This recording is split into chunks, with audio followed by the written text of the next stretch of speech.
Ce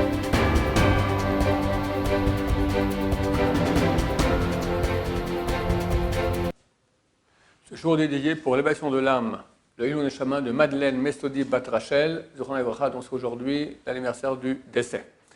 Donc nous sommes en train d'expliquer les différentes bénédictions de la Hamida, Shmona Esrei. Là on arrive à la 6e bracha. Selach lanu avenu kechatanu, mechol lanu malkenu kefashanu. Pardonne-nous notre Père car nous avons péché, pardonne-nous notre Roi parce que nous avons péché. Mais il y a des termes qui sont différents. On voit que pour le Père, on dit slach, c'est pardonner, kechatanu. En fait, dans le péché, il y a 3 niveaux de péché. Le plus grave, on appelle cela pécha, ce qui est d'ailleurs péché en français. Moins grave que cela, c'est avon. Encore moins grave, c'est chet. Le plus grave, pécha, c'est quand tu fais exprès de pécher. J'ai 2 steaks, les 2 ont le même goût, les 2 ont le même prix, je prends exprès le non caché rien que pour embêter. D'accord? Il y a des gens comme ça, ils font exprès pour embêter. Ça, c'est pécha. Moins que cela, c'est avon. Avon, c'est, je sais que c'est interdit, mais j'ai trop envie. Si j'ai le choix entre un permis et un interdit, j'aurais pris le permis. Mais là, il n'y a pas, il n'y a que l'interdit, j'ai trop envie, donc je fais le péché. Je sais que c'est interdit. Et enfin, chet, c'est shogeg, ça veut dire je n'étais pas au courant. Ou je crois que c'était cachère, c'est pas cachère. Ou je crois que c'était pas Shabbat, je mets la lumière, des choses comme ça, d'accord? Quelqu'un qui, par exemple, au milieu de la nuit, Shabbat, il se lève et hop, il allume la lumière, c'est shogeg, parce qu'il a oublié présentement que c'était le Shabbat, d'accord? Ou il ne savait pas qu'une loi était interdite à Shabbat, il a fait borer sans savoir que c'était interdit, d'accord? Tout cela s'appelle shogeg. Donc, quand on parle de notre Père, c'est une plus grande proximité au Père qu'au Roi. Alors on dit slach lanu, pardonne-nous, avinu notre Père, kechatanu, parce qu'on a péché, on parle en shogeg, en involontaire. Parce qu'en involontaire, tu restes encore en proximité d'Hachem. Mochol lanu, c'est notre, mochol, ça aussi signifie expier, d'accord, pardonner. Malkenu, notre Roi, kipashanu, parce qu'on a péché.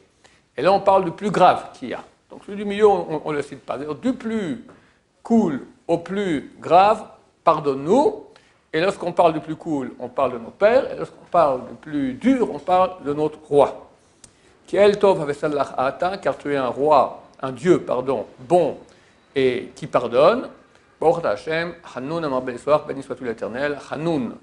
Hanoun signifie qui fait le bien gratuitement. Ça vient de la racine chinam, gratuit. Rahum vehanoun, on dit. Rahum, c'est qui a la miséricorde. Miséricorde, c'est pas gratuit. C'est que la personne, maintenant, elle éveille la miséricorde. Quelqu'un, il est miskin, il a vraiment une situation difficile, il éveille chez nous l'attribut qui s'appelle miséricorde, d'accord? Mais quelqu'un, s'il est normal, on ne va pas avoir pitié de lui. Tu ne fais pas pitié. Pour avoir pitié de quelqu'un, bien qu'il ne fait pas pitié, ça, il faut déjà hanoun. Ça, c'est la racine gratuite. C'est que pour rien, gratuitement, j'ai pitié de toi et je te fais le bien. Donc là, on rappelle cet attribut de Dieu qui est gratuitement, Hamar bel Yisroach, qui pardonne beaucoup. On passe à la 7e bracha de la Mida. Re'ena ve'onienu. Regarde, s'il te plaît, notre pauvreté. Pas forcément pauvreté financière, pauvreté en tout, en spiritualité, pauvreté on est nul, d'accord, dans tout. Ve'riva rivenu, et bagarre notre bagarre. Viens te venger, tout le mal qu'on nous fait, viens nous protéger. Umaher le gaolenu, et rapidement viens nous sauver, Geoula shlema, d'une rédemption totale, leman shemecha, pour ton nom. On ne veut pas, beaucoup de gens veulent que Mashiach vienne pour que les dettes à la banque cessent, enfin il y a une chambaïchu à la maison, qu'il trouve son zivouk, qu'il ait la santé. Bon, ça c'est les petites raisons. C'est vrai que quand Mashiach viendra, il y aura ça, mais ce n'est pas toutes les bonnes raisons. Les bonnes raisons pour lesquelles on doit attendre Mashiach, c'est qu'il y aura enfin le dévoilement total d'Hachem. Tout le monde reconnaîtra que Hachem est le roi du monde. Et c'est ça qu'on doit vouloir. C'est ça le vrai but de la Géoula. Kiel Goel Chazak Ata, car tu es un rédempteur, tu es un roi rédempteur puissant. Baruch Ata Hashem Goel Israël, béni soit l'Éternel, qui sauve Israël. Alors c'est écrit qu'il est bien quand on dit rapidement, sauve-nous d'une rédemption totale pour ton nom. Quand on dit le mot ton nom, il faut penser le nom de Dieu avec le Miloui Aleph. C'est quoi le Miloui Aleph? Le remplissage de Aleph. Le nom de Dieu, on l'écrit Yud, et puis Hey, et puis Vav, et puis Hey. D'accord? Yud, Ke, Vav, Ke. Maintenant, quand on fait un remplissage, c'est quoi? On va aussi écrire ou imaginer la partie de la lettre qu'on ne dit pas, mais qui existe. Par exemple, la première lettre, c'est Yud, d'accord? Ou Yod.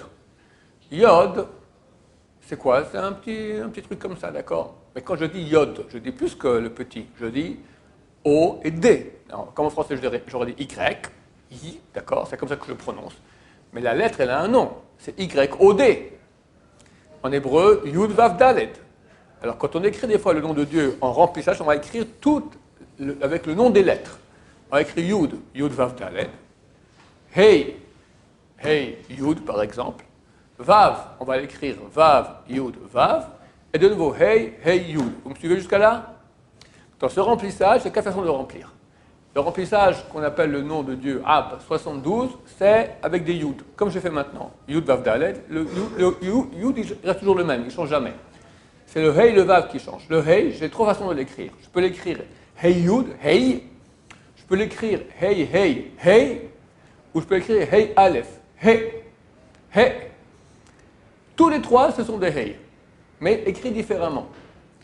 Le Vav, je peux l'écrire de 3 façons. Vav, Yud, Vav. Vav, Aleph, Vav.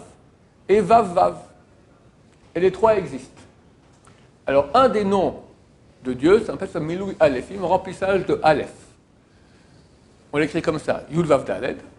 Après, Hey, Hey, Aleph, avec un Aleph. Vav, aussi avec un Aleph dedans, Vav, Aleph, Vav. Et ensuite, Hey, Hey, Aleph. Vous me suivez? Ce nom-là, sa valeur numérique, c'est 45, c'est la valeur numérique du mot Géoula, la rédemption. C'est aussi la valeur numérique du mot Adam. D'accord? Alors là, quand on parle maintenant de la Géoula, quand on dit Amen la Géoula pour ton nom, alors il est bien de penser, quand on dit ton nom, de penser le nom de Dieu, Yud, Vav, Daled, et puis Hey, Aleph, et puis Vav, Aleph, Vav, et puis Hey, Aleph. Ça a l'air compliqué. Dans le Siddur, il est écrit, ce nom-là, et avec un peu d'entraînement, c'est très facile à le faire, c'est un automatisme sans problème. On va s'arrêter pour le moment ici, on va continuer la suite au prochain cours. Baruch Adonai, l'olam, amen, amen.